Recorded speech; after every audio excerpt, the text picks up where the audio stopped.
Kisah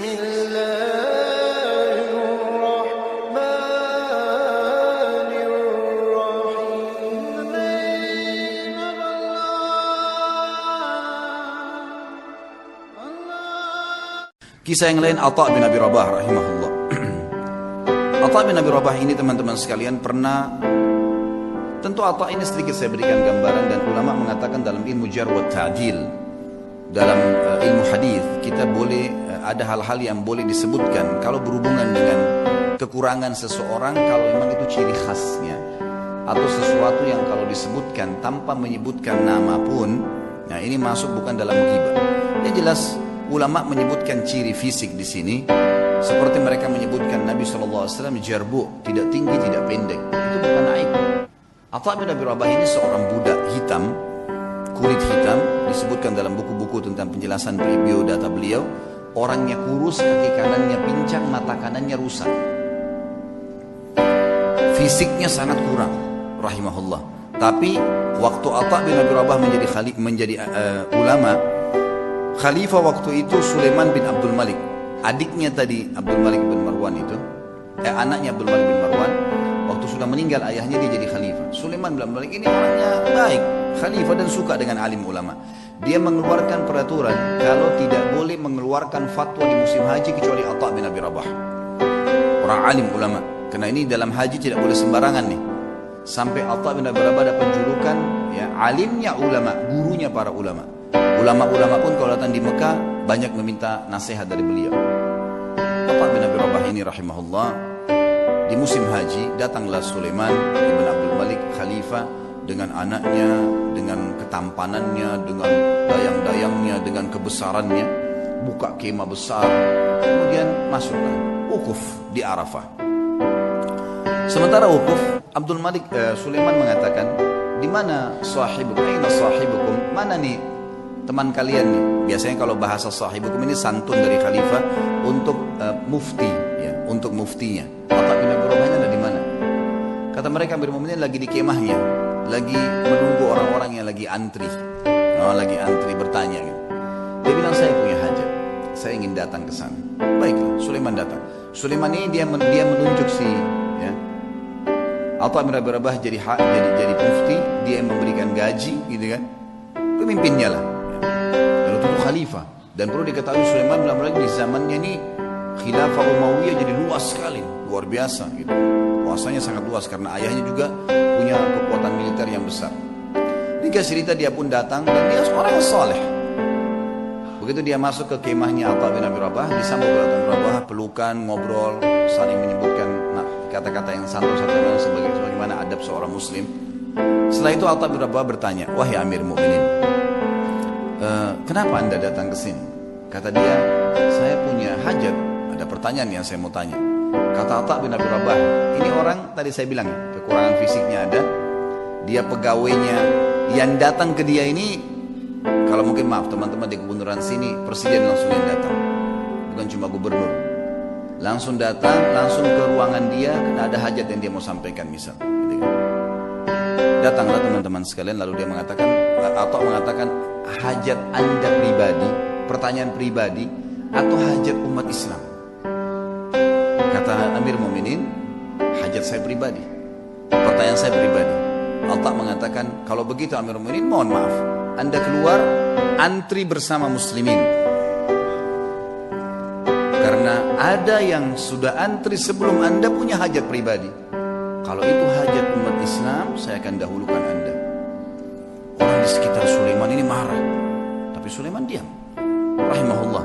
Beliau sangat luar biasa. Mana ada presiden atau raja mau dipermalukan begini? Kan tinggal jawab selesai kan gitu. Tapi beda. Ini namanya muru'ah ya, kehormatan, menjaga kesucian kehormatan dengan Allah. Luar biasa. Silakan anda antri, karena muslimin sudah antri sebelum anda. Sulaiman keluar antri. Ini orang di belakangnya sudah pada marah nih, ajudan-ajudannya segala sudah keluar. Ini kalau bukan karena Sulaiman, dalam riwayatnya dikatakan kalau bukan karena Sulaiman diam, maka kami sudah ngamuk nih. Gitu kan? Ini kalau orang sekarang sudah remuk-remuk tulangnya gitu kan. Subhanallah antri. Dan Atha bin Abi Rabah dalam kisah ini dikatakan menjawab fatwa dengan tenang. Hukumnya begini sampai selesai, sampai giliran datang Sulaiman. Begitu datang bertanya, dijawab juga dengan tenang. sudah selesai, pulang, pamit pergi. Begitu kembali ke istana, tentu ada masalah nih ya. Sulaiman bin Malik dengan keimanannya juga akhirnya dia mengatakan, kumpulin semuanya, kumpulin semua kerabat saya yang ada hadir di sini dan semua ajudan pemerintahan. Dipanggil semua kumpul. Di kemah yang besar mereka kumpul, lalu dia mengatakan, apa yang kalian lihat bukanlah sesuatu yang mempermalukan. Amir Mu'minin, raja, bukan sesuatu yang mempermalukan. Dan demi Allah, Allah memuliakan Atha bin Abi Rabah dari saya karena ilmunya. Dan di dalam Islam memang seorang alim di atas seorang amir. Dan memang saya punya hajat pribadi, maka jangan pernah ada yang merasa marah dengan Atha bin Abi Rabah, karena saya sendiri tidak marah dengan dia. Dan wahai anak-anakku dan para ajudanku, belajarlah agama, karena ilmu agama akan mengalahkan singasana para khalifah. Tapi bagaimana teman-teman? Khalifah bisa begitu, Atha bin Abi Rabah alim bisa begitu. Dan semua dengan lapang dada bisa menjaga. Kenapa? Karena mereka yakin ada raja yang sebenarnya, Allah Azza wa Jalla. Kita teman-teman cuma kebetulan saja beda formalitas, di baju bedanya cuma sebentar, di jabatannya oh ini si fulan, ini mobilnya bedanya begini. Itu cuma hiasan, kemasan. Sama dengan makanan, misal kalau di Makassar ada coto yang ditaruh di mangkuk yang mahal, ada yang ditaruh di piring yang biasa, tapi sama saja coto.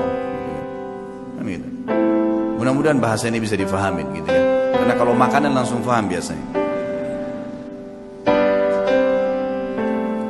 Satu waktu, kisah yang lain, Atha bin Abi Rabah mendatangi, jadi Sulaiman meninggal dunia. Khalifah tadi meninggal dunia, sudah lewat waktunya dia meninggal dunia. Datang adiknya bernama Hisham. Hisham bin Abdul Malik, biasanya memang sudah tradisi, mungkin teman-teman di kantor pemerintahan sudah tahu. Biasanya kalau ada datang pejabat baru, maka dia akan ambil informasi dari pejabat sebelumnya tentang orang-orang relasi yang bisa dihubungin, kan gitu. Itu sudah biasa, turun-temurun memang dari dulu gitu. Tapi mudah-mudahan relasinya ini orang-orang yang tepat. Yang jelas Hisham bin Abdul Malik sudah tahu kakaknya ini Sulaiman terkenal dengan kesolehannya, dengan kealimannya. Dia telah menunjuk ya, Atha menjadi mufti. Maka dia tidak mau ganggu tuh, dibiarin Atha jadi mufti. Lanjutin fatwanya. Satu waktu Atha bin Abi Rabah datang ke istananya. Atha bin Abi Rabah ini teman-teman sekalian naik keledai, keledainya tua. Dan untuk naik ke keledai itu kan biasanya ada pijakan untuk injak ya, itu dari kayu biasa. Bajunya biasa, imamahnya juga sudah tua, besar. Dia lagi jalan dari Mekah menuju ke Damaskus, ibu kota Syria. Perjalanan lumayan 1 bulan. Subhanallah, begitu mau sudah kelihatan istananya Khalifah Hisham bin Abdul Malik, ada satu ulama lain namanya Atha juga Al-Khurasani dari Persia. Terkenal juga ulama tabi'in, Atha Al-Khurasani. Jadi kalau disebut nama Atha dua ini, Atha bin Abi Rabah di Mekah, ini bekas budak yang jadi alim ulama. Ini Atha Al-Khurasani memang anak pejabat, tapi jadi alim ulama juga. Dia lagi di kereta kencananya, kalau kita sekarang mungkin mobil yang paling mewah gitu kan. Kalau kita kencana dulu, ada 2 orang yang di depan mengungkung puncak kudanya dihias dengan beragam macam hal. Luar biasa, ada ketahui ini pejabat gitu. Begitu Atha Al-Khurasani lihat dari jauh, Atha bin Abi Rabah dikenal nih. Dia suruh berhentiin kereta kencananya, ada anaknya yang ikut di situ, anaknya Atha Al-Khurasani lagi ikut. Lalu Atha Al-Khurasani turun, mendekati keledai itu. Kata anaknya yang meriwayatkan kisah, saya belum pernah lihat ayah saya turun mendampingi orang, datangin orang. Biasanya dia yang didatangin, ini enggak, dia turun dia datangin. Siapa orang ini? Sudah imamahnya tua, bajunya tua, keledainya lagi pakai kayu, gitu kan. Kata anaknya nih, dia bilang, saya tidak pernah lihat ada orang semiskin itu. Dalam kisah itu gitu. Lalu ayah saya pun datang memeluk salaman seperti sahabat lamanya. Lalu mereka ngobrol, saya tidak tahu apa yang diobrolin. Lalu kemudian ayah saya kembali ke kereta kencana lalu mengatakan kepada saya, wahai anakku, saya akan masuk bersamanya ke Amir Mu'minin. Kata anaknya, ayah, siapa orang ini? Saya belum pernah lihat orang semiskin ini gitu. Kata dia, hati-hati dengan lisan. Ini adalah Atha bin Abi Rabah. Kata anaknya, Atha bin Abi Rabah, alim ulama. Kata ayahnya, makanya hati-hati. Jangan ngomong sembarang. Walaupun bukan Atha bin Abi Rabah, kau tidak pantas mengucapkan kalimat itu. Anaknya mengatakan, saya pun beristighfar kepada Allah. Kalau saya melihat ayah saya jalan kaki bersama dengan Atha bin Abi Rabah. Masuk. Ini cerita, masuklah mereka ke istana lalu mereka keluar. Kata anaknya, ayah, kata Atha al-Khurasani, anaknya bilang, ayah, ceritain apa yang tadi terjadi di dalam. Kata Atha al-Khurasani, demi Allah, kalau bukan Atha bin Abi Rabah, saya tidak diizinkan masuk. Atha bin Abi Rabah jalan pincang, kakinya hitam, tubuhnya hitam, bajunya biasa, matanya satu rusak. Dia bilang, begitu kami masuk, ini Atha al-Khurasani dengan baju jubahnya yang mewah dan seterusnya. Jalan.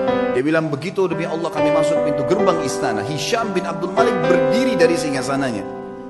Raja berdiri, kemudian mendekati Atha bin Abi Rabah, dan orang-orang tidak tahu Atha bin Abi Rabah siapa. Pejabat-pejabat ini banyak yang tidak tahu karena cuma dengar namanya. Lalu julukannya Atha bin Abi Rabah ini adalah Abu Muhammad, anaknya Muhammad. Hisham mengatakan, hahuna Aba Muhammad, kesini ayah-ayahnya Muhammad. Atha bin Abi Rabah setiap mau mampir ke sebuah kursi dia bilang, la hahuna Aba Muhammad, dirangkul terus tangannya. Kata Atha al-Khurasani, begitu sudah dekat dengan singgasananya, lalu kemudian saya dipersilakan duduk. Atha al-Khurasani dipersilakan duduk. Lalu Atha bin Abi Rabah demi Allah didudukkan di sebelah singgasana khalifah, sebelahnya pas. Dan belum pernah singgasana khalifah diduduki oleh orang lain termasuk anaknya khalifah. Gak boleh duduki singgasana itu.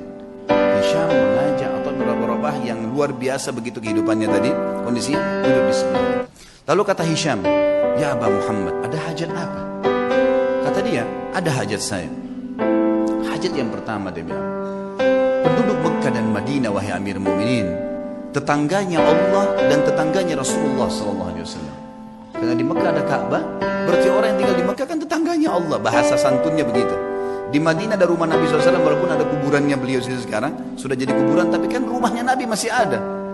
Masuk dalam masjid. Tetangganya Rasulullah SAW terlambat ataya mereka.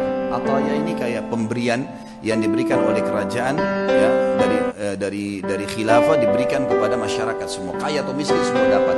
Dari hasil pendapatan negara nanti dikeluarkan untuk kebutuhan negara, kemudian sisanya dibagi rata. Itu haknya masyarakat. Penduduk Mekah dan Madinah tetangga dengan Rasulullah SAW terlambat ataya mereka.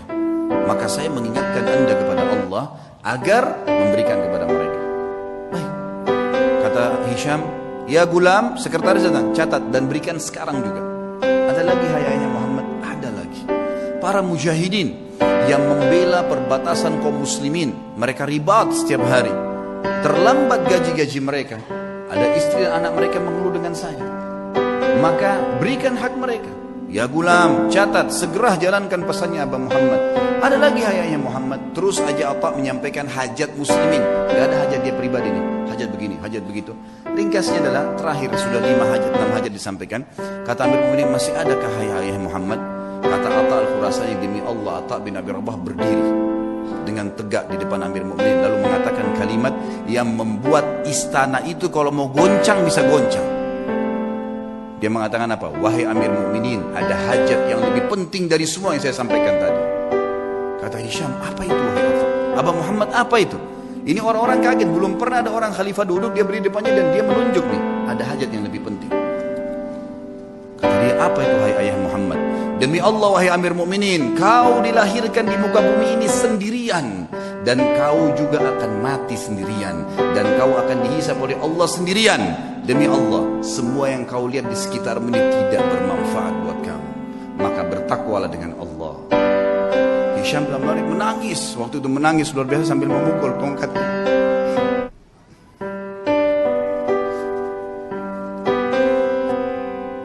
Nah, Hisham bin Malik akhirnya memukul tongkatnya sambil menangis, teman-teman sekalian.